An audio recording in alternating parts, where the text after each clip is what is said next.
명심할 것이 있는데, 그것이 뭐냐면은 렘넌트 때 각인된 것은 평생을 좌우합니다. 반드시 이 각인된 대로 뿌리 내리고 또 뿌리 내린 대로 체질이 되기 때문입니다. 그 정도가 아니고 이것이 그 영혼과도 연결되어집니다. 제가 좋은 습관이면서도 나쁜 습관이 한 가지가 있는데, 저는 굉장히 좀 아껴요. 그러니까 어떨 땐 집에서 이렇게 가족들이 이렇게 하는 걸 보게 되면은 말은 하지 않지만 굉장히 못마땅하게 생각할 때가 많이 있습니다. 너무 쉽게 음식을 뭐 오래됐다고 버리고, 뭐 유통기한이 지났다고 버리고, 먹다가도 또 뭐 맛없다고 버리고. 저거는 이제 어릴 때부터 가난한 우리가 어린 시절에 굉장히 어렵게 살다 보니까 우리 이제 어른들로부터 너무너무 계속 잔소리 들으면서 그것도 모르게 내게 각인된 것이 뭐냐면은 음식은 절대로 버리는 것은 안 된다. 이것이 각인돼 있어요. 그때는 뭐 모든 것이 풍족하지 못하다 보니까 뭐 버릴 것이 없어요. 그런 생활 속에서 어릴 때부터 이렇게 성장을 했다 보니까 그것이 나도 모르게 습관이 돼가지고 저는 어지간하면 안 버립니다. 자꾸 모아둬요. 그러면은 또 좀 잔소리하는 여자가 있어요. 엄청 잔소리가 심합니다. 그러나 그것이 나도 모르게 이것이 각인되고 뿌리 내려가지고 체질이 돼 있어요. 제가 지금 왜 어릴 때 각인된 그것이 평생 가는지 그거를 제가 설명하기 위해서 하는 얘기입니다. 그러니 어릴 때 각인된 것이 인생을 좌우하니까 그러면은 이 아이로 제대로 응답받고 성공하게 만들려고 하면 어떻게 되겠습니까? 좋은 것이 각인되어야 되겠죠. 아무리 좋은 조건과 그리고 많은 좋은 것을 그 아이가 가지고 있다 하더라도 그 렘넌트가 망할 것이 각인되면은 소용없습니다. 여러분, 이 잘못을 저질러 가지고 평생을 범죄에서 벗어나지 못하는 사람들 가운데 아주 똑똑하고 그리고 천재적인 재능을 가진 사람들이 참 많습니다. 어떤 경우는 재능이 아깝다. 저런 좋은 재능을 가지고 있으면서 왜 저렇게 평생을 범죄 속에서 벗어나지 못할까? 영적 문제이기도 하지만은 어릴 때에 잘못된 것이 각인되어 있기 때문입니다. 그걸 우리 렘넌트 그렇다고 하면은 뭔가 번쩍하지요. 우리 아이를 성공시키기 위해서는 지금 그 아이 속에 틀린 것 그리고 잘못된 것 망할 것 이 각인된 것이 있다면 이것을 빨리 뽑아줘야 돼요. 그것을 바꿔주지 않으면 그것이 평생 간다니까요. 어른이 되면 늦어요. 어떤 목사님은 워낙 뭐 우리가 잘 아는 얼굴이고 늘 뭐 우리가 메시지를 듣는 분인데 늘 성경을 보게 되면은 틀리게 말해요. 그것이 그분이 처음 강단에 서서 우리가 한 3년 메시지 들었잖아요. 한 번도 그걸 고치지를 못하더라고. 그 옆에서 누가 좀 얘기를 해줬으면 좋겠다 싶을 정도로 성경에 있는 그 내용인데 성경과 다르게 자꾸 얘기를 하는 거예요. 참 그거 볼 때 늘 안타까운 마음이 드는데 왜냐하면 각인되어 버렸다니까요. 또 어떤 예화를 듣는데도 보면은 그 예화에 대한 사실이 다르거든요. 근데 그분은 그 예화를 너무 자주 듣는데 늘 그 예화를 듣는 그 내용이 똑같아. 레파토리가 똑같아. 저것도 누가 좀 옆에서 얘기를 해가지고 고쳤으면 좋겠다 이런 마음이 드는데, 제가 그 목사님의 잘못을 지적하려는 건 아니고 그 목사님 속에 입력된 것이 안 바뀐단 말이에요. 이만큼 입력된 것이 그 사람의 생을 좌우한다는 사실을 우리가 기억해야 됩니다. 그러면은 우리 렘넌트가 정말 성공하게 만들고 이 렘넌트 제를 응답받아서 세계복음화할 사람으로 세우기 위해서는 사실 뭐를 그 아이 속에 각인시켜야 되는가 하는 거죠. 너무 쉽습니다. 복음, 기도, 전도가 각인되면 됩니다. 능력 아무 상관없습니다. 환경 아무 상관없습니다. 조건 아무 상관없습니다. 이 세 가지가 각인된 사람은 하나님이 무조건 쓰십니다. 그것이 7명의 렘넌트가 증인이에요. 어떤 분은 그렇게 생각합니다. 나이가 들으면 안 되잖아요. 어디 보면 좀 늦을 경우도 있지만 나이가 들어도 그 각인이 바뀌면은 그 인생이 하나님 앞에 귀하게 쓰임받을 수 있습니다. 그래서 우리 지금 본부의 흐름이 뭐죠? 금토일 시대를 열어라. 금토일 시대에 열어라는 가장 핵심되는 포인트가 뭡니까? 렘넌트를 훈련시키라는 겁니다. 렘넌트를 그 잘못된 각인을 바꿔주고, 그리고 제대로 된 것을 그 아이 속에 각인시켜서 그 각인돼서 반드시 뿌리가 내리고 그것이 반드시 체질되면은 운명이 돼요. 그게 그 아이의 인생을 좌우해 버린다니까요. 그런데 왜 자꾸 렘넌트를 강조하느냐? 렘넌트가 마지막 기회입니다. 그거는 제 인생을 살아본 내 고백입니다. 나이 들면 못 바꿉니다. 바꿀 수 있는 안 돼요. 굳어져 버리기 때문에 그걸 바꾸려고 그러면은 정말 많은, 그거 바꾸려고 그러면은 어떻게 되죠 합니까? 모세처럼 한 80년 고생해야 돼요. 한 40년 광야에서 고생해야 돼요. 모세가 어릴 때부터 복음을 받았습니다. 그러나 왕궁에서 거의 자기가 세상 기준의 엘리트 코스를 밟으면서 그것이 자기 모르게 각인 뿌리 체질되어 있어요. 하나님은 모세를 통해서 큰 시대를 살릴 수 있는, 자기 민족을 구원할 수 있는 지도자로 쓰시려고 하는데, 그 가장 기본적인 것이 사실 세상 어떤 지도자의 것들이 준비가 돼야 되죠. 하나님이 하는 작업 보세요. 너무 신기합니다. 세상 학문, 세상 언어, 세상 지도자로서의 갖춰야 될 모든 훈련을 애국 왕궁에서 40년 받게 됩니다. 그것 가지고는 자기 민족을 구원할 지도자가 될 수 없어요. 그래서 하나님이 그를 사건을 터뜨려 가지고 어떻게 합니까?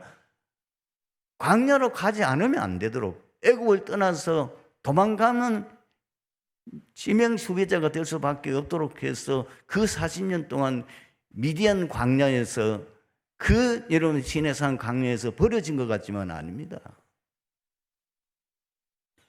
각인되어져 있는 그걸 뽑아내는데 그만큼 많은 시간이 필요한 거예요. 그러면서 거기다가 완전히 이제 하나님의 것을 그 속에 각인시키는 그 작업을 하나님이 40년 하셨다고 보면 되는 겁니다. 그만큼 여러분들이 이 각인이 사실 얼마만큼 중요한지를 우리는 깨달았을 때는 늦다니까. 깨달았을 때는 이미 나이가 7, 80이라. 이걸 어릴 때 깨달아야 되는데, 그런 부모들이 알고 이 교사들이 알고 렘넌트들한테 이것을 제대로 된 것을 강의시키도록 도와줘야 되는데 그게 안 되는 거예요.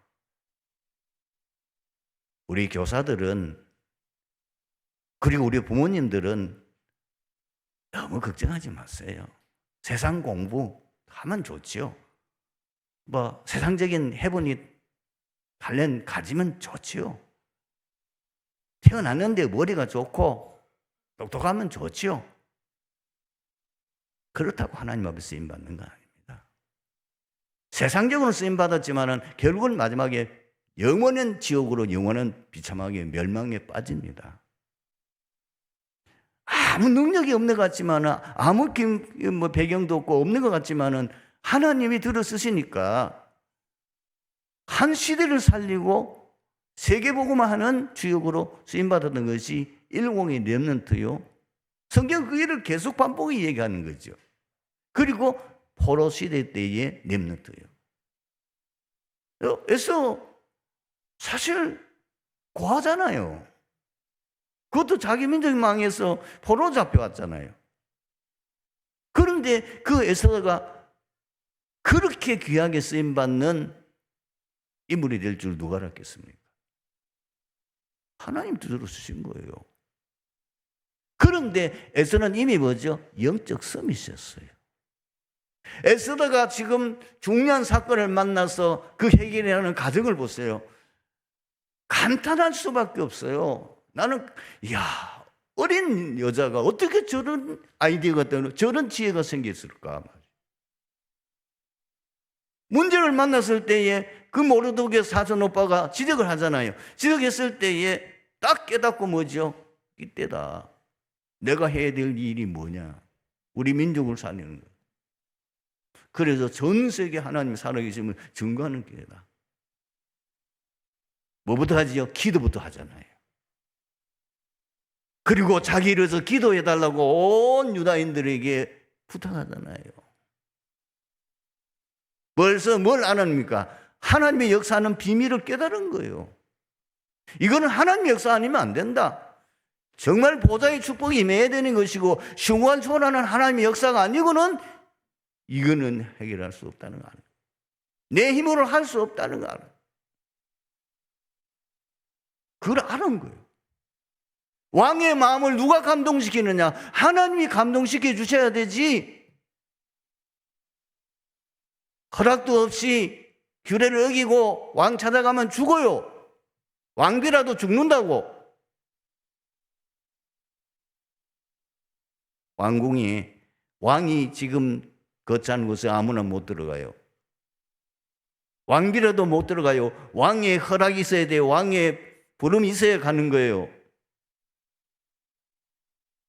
그런데 나갈 수 있는 것은 하나님의 도우심밖에 없다는 걸 알아는 거예요. 그리고 왕이 허락했을 때 보통 우리는 바로 자기 얘기를 할 거 아닙니까? 보세요. 에스더가 하는 지혜 보세요. 잔치를 베푸시니까 왕이 초청합니다.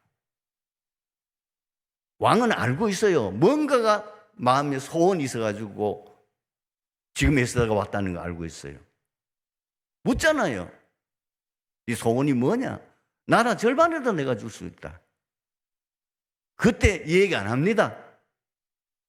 또 내일 잔치를 배설할 때에 꼭 올 때에 저 하만 총리를 데리고 오십시오. 그날 밤에 사건이 일어났어요. 누구에게? 왕에게 사건이 일어났어요. 왕의 밤이 잠이 안 오는데 심심하잖아요. 일찍이 잠이 들었든지 지금 새벽 한 3시나 한 4시 가까이 돼 깨었겠죠. 잠이 안 오니까 심심하니까 밖에 누구 있냐 부르고 4시는 항상 왕을 모시는 분들은 대기하고 있잖아요. 그 궁중일기를 가져와 버려요. 궁중일기를 읽는데 그 궁중일기가 얼마나 많습니까? 그 많은 궁중일기의 내용 가운데에, 그 책 가운데에, 기록한 것 가운데에 이 내세가 하필이면 가져왔고 그 읽은 내용이 모르드게가 한 사건을 읽게 되는 겁니다. 이거는 하나님의 초자연적인 역사 아니면 있을 수 없는 일이에요. 참 놀랍죠. 그 젊은 어린 여자가 어떻게 그런 지혜가 생겼냐는 거예요. 이미 에스더는 영적 서밋인 거예요. 세상 사람은 모를 뭔가 비밀을 이미 가지고 있고 그것을 누리고 있었다고 말이에요. 그래서 우리 교사들이나 부모님들은 너무 아이 장래 걱정하지 마세요. 하나님이 내 아이를 들어 쓰면 되는 거예요. 그건 나는 거예요. 하나님이 모세를 들어 쓰시고 하나님이 요셉을 들어 쓰시는데 아예 경쟁자가 없어요. 다니엘을 들어 쓰시는데 거기는 아예 경쟁자가 없다니까. 그거는 하나님 주신 지혜와 능력이 함께하기 때문에 사자굴 속에 들어가도 불 속에 들어가도 안 죽어요. 이걸 깨닫는 것이 정말 믿음의 사람이에요. 여러분, 그러니까 우리가 지금 뭐에 빠진 줄 압니까? 나도 모르게 세상 기준에 빠져 있어요. 세상 성공하려면 이래야 되고 이런 조건이 있어야 되고 뭐 해야 되고 그걸 따지고 보니까 내 자녀는 이미 거리가 멀어. 내 자녀는 너무나 가까이 있지 못하니까 그 아이를 막으로 몰아붙이는 거예요. 공부하라고. 그리고 막 강제적으로. 그 아이가 그렇다고 됩니까? 설사 그렇게 해서 자기가 세상에 성공한들 그것이 참 성공입니까?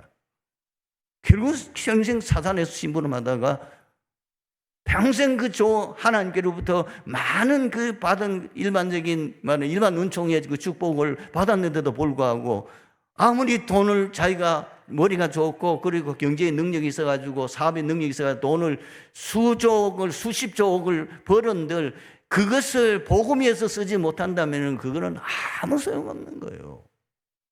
자기가 그렇게 돈을 많이 벌어서 국경을 하고 세상에서 성공했다 하더라도 하나님 보실 때는 아무 쓸데없는 거예요. 그거는 바로 무엇입니까? 부자와 마찬가지예요. 그 나사로 부자 속에 나오는 거. 부자는 지옥 갔어요. 그때 깨달았어요. 나는 실패자구나. 늦어요. 그래서 우리 부모님들이나 렘넌트들, 우리 교사들 뭘 아이에게 각인시냐면 복음, 기도, 전도. 이걸 하기 위해서는 반드시 복음 체험이 따라야 돼요. 체험된 거는 각인돼요. 연구해 보세요. 검토의실 열어가지고 어떻게 하면 우리 아이들 속에 이 복음이 체험되게 할까? 렘넌트가 기도를 체험해버리면 기도하지 말라고 해도 기도해요. 기도 맛을 봤으니까. 그리고 전도 체험해버리면 전도하지 말라고 해도 전도해요. 전도에 그것이 얼마나 가치 있는 것인지, 한 생명이 천하보다 귀하다는 것, 그 생명의 가치를 자기가 정말 전도 현장에서 체험해버리고 그 가치를 깨닫게 되면은, 이것이 영원한 상급과 관계되어 있다는 사실을 알게 되면은, 체험해버리면은 각인돼요. 본문은 맥주감사에 대한 말씀입니다. 맥주절은 칠칠절도 오순절로 불리기도 했습니다. 이 절기에 대한 기류를 보면은 첫 수확을 조약한 포도단을 하나님께 바치는 소실절로부터 계수하여 7주간이 지난 그 이튿날, 즉 제50일째 되는 날에 지켰습니다.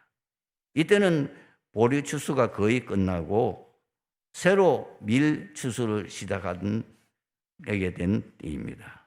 이는 곧 이러한 수확에 대한 하나님께 감사하기 위한 절기임을 알 수 있습니다. 그러나 신약 시대에 이르러서는 이를 오순절로 지키게 되었는데, 그 까닭은 예수님께서 부활승천하신 후 이날에 보혜사 성령을 보내주신 것을 기념하기 위함입니다. 하나님이 원하시는 맥주절을 어떻게 지켜야 하겠습니까? 첫 번째입니다. 맥주절은 여호와 하나님의 명령하신 것입니다. 요 하나님께서 말씀하실 때에는 이스라엘 백성들이 광야에 생활하던 시기였습니다. 이것은 우리에게 많은 것을 암시하는 것입니다.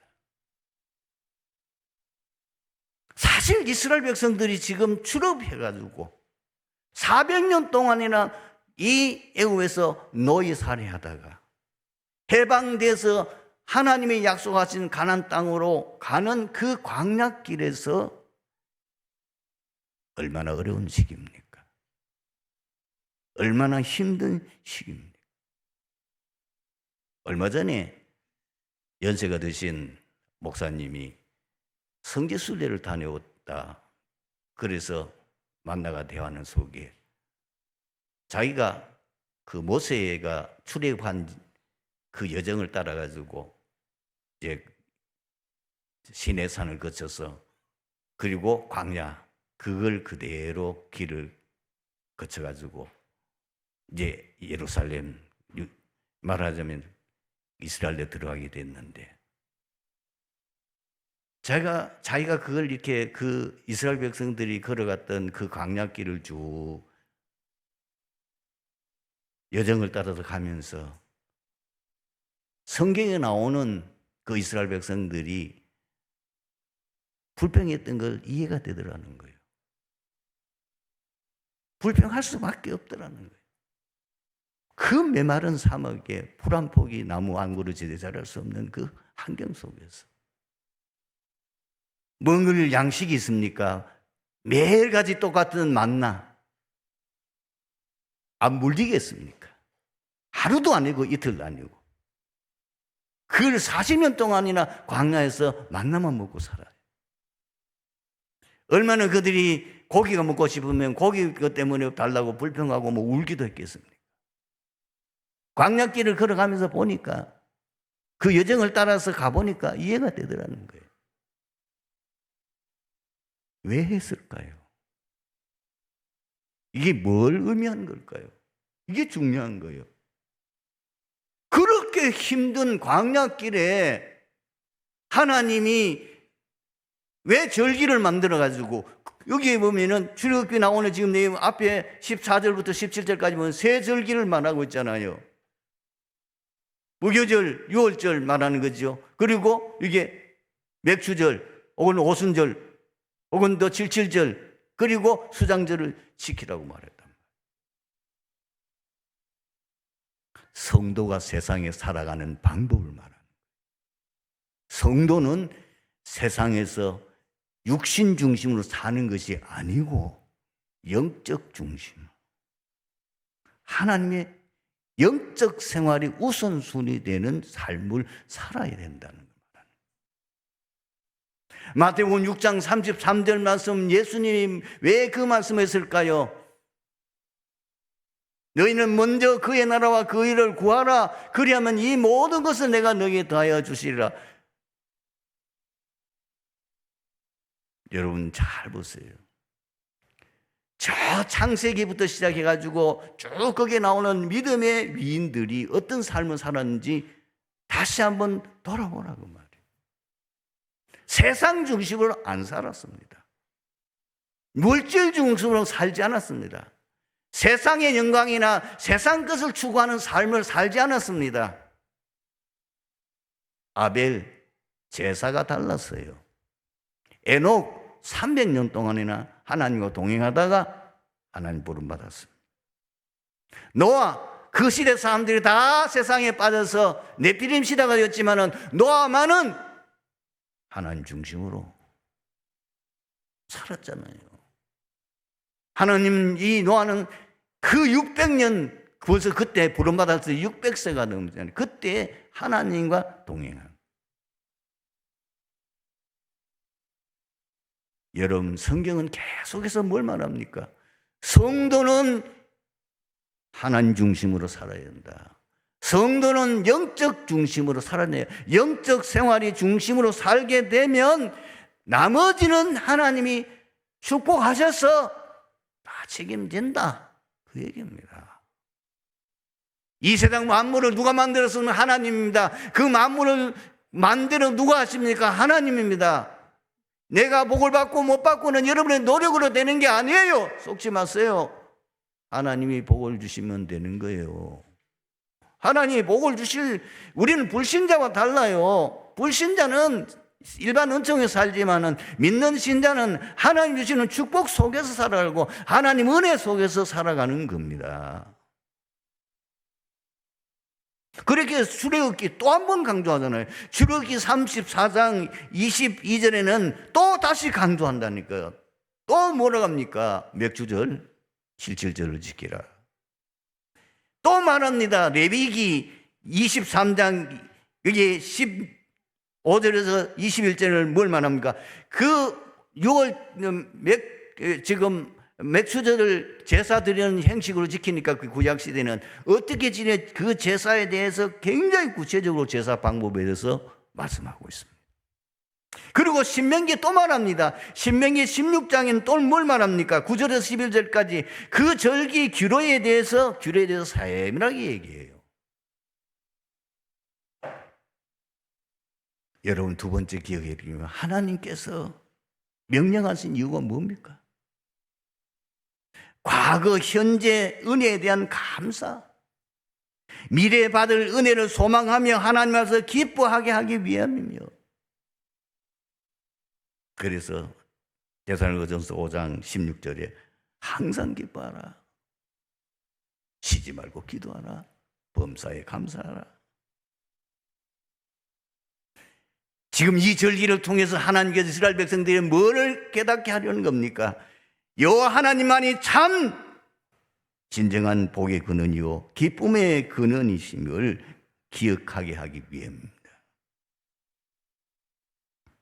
하박국 선지자는 이렇게 고백했지요.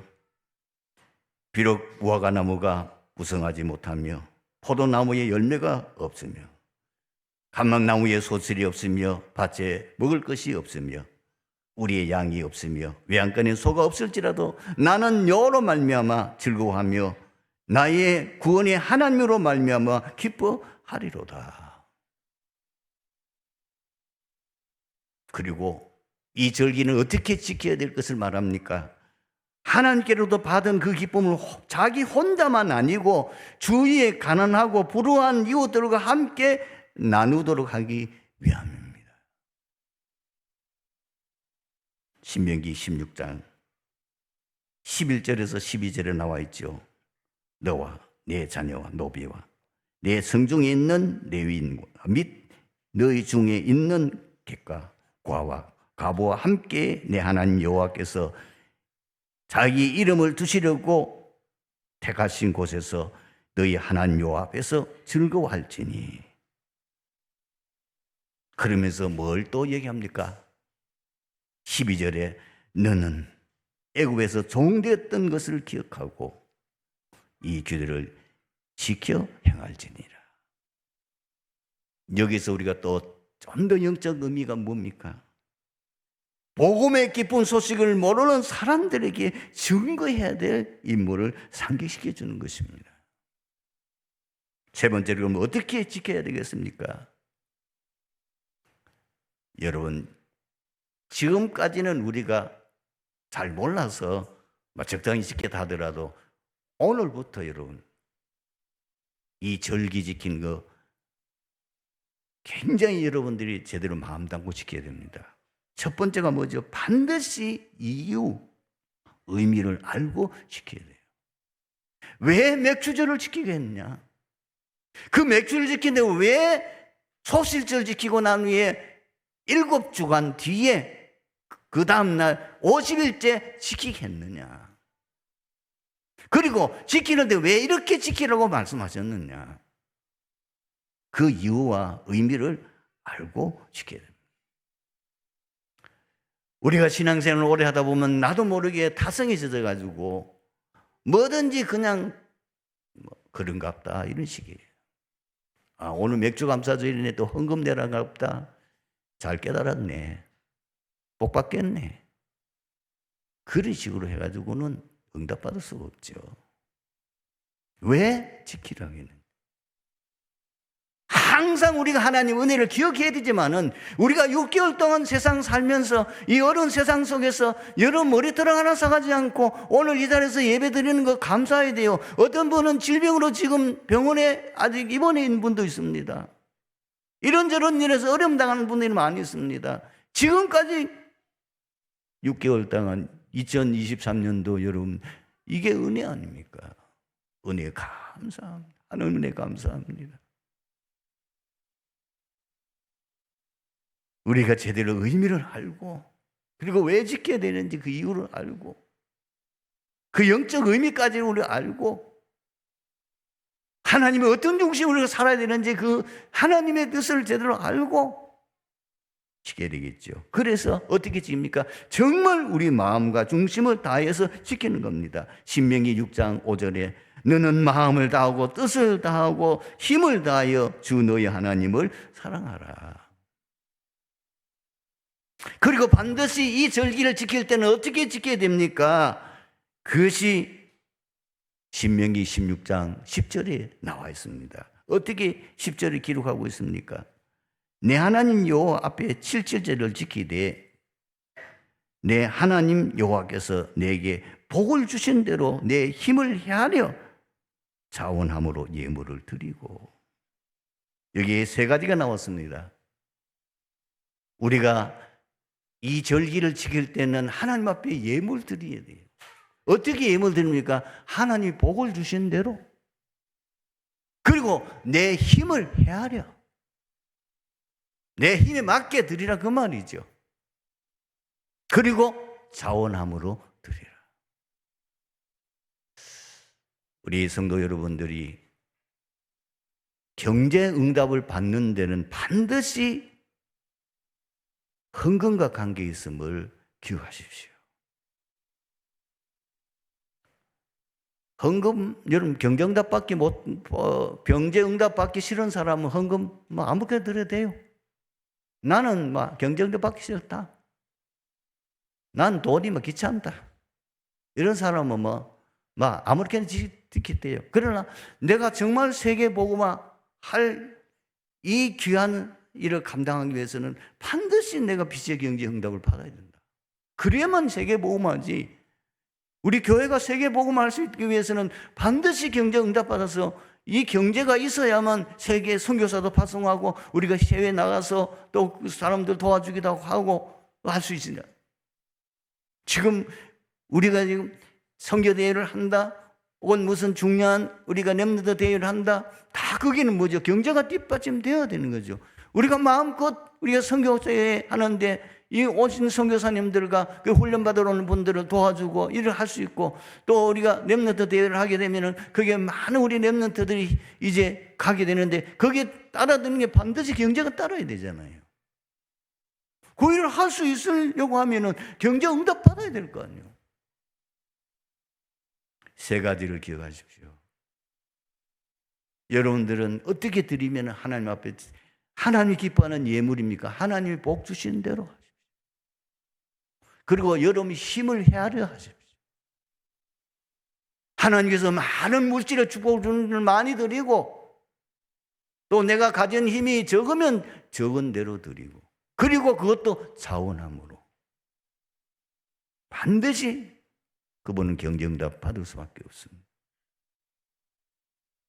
마지막 결론입니다. 우리는 중요한 제사를 드릴 때마다 가인과 아벨의 제사를 기억하셔야 돼요. 왜 하나님이 가인의 제사는 안 받으시고 아벨의 제사는 받으셨습니까? 하나님이 기뻐하시는 뜻대로 제사를 드리는 것, 이거 하나님이 가장 기뻐하시는 것이요. 그래서 에베소서 5장 10절 그리고 15절에 어떻게 기록되어 있습니까? 주를 기쁘시게 할 것이 무엇인지 시험하여 보라. 그런데 너희가 어떻게 행할지 자세히 주의하여 지혜 없는 자 같이 하지 말고 오직 지혜한 자 같이 하여 세월을 아끼라 말씀합니다. 로마서 12장 2절을 보면은 너희는 이 세대를 본받지 말고 오직 마음을 새롭게 함으로 변화를 받아 하나님의 선하시고 기뻐하신 듯이 기뻐하시고 온전하신 뜻이 무엇인지 분별하도록 하라. 그리고 하나님의 말씀대로 제사 드리는 겁니다.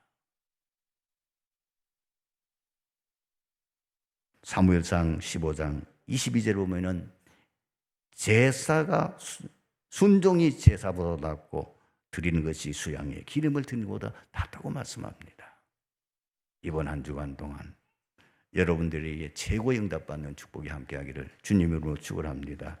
아버지 하나님 감사합니다. 오늘 말씀 통해서 이 자리에 참석한 트리니티 교회 모든 성도들이 하나님 앞에 최고의 응답과 축복받는 한 주간이 될 수 있도록 우리의 모든 걸음을 세밀하게 인도하여 주시옵소서. 예수 그리스도의 이름으로 기도합니다. 아멘.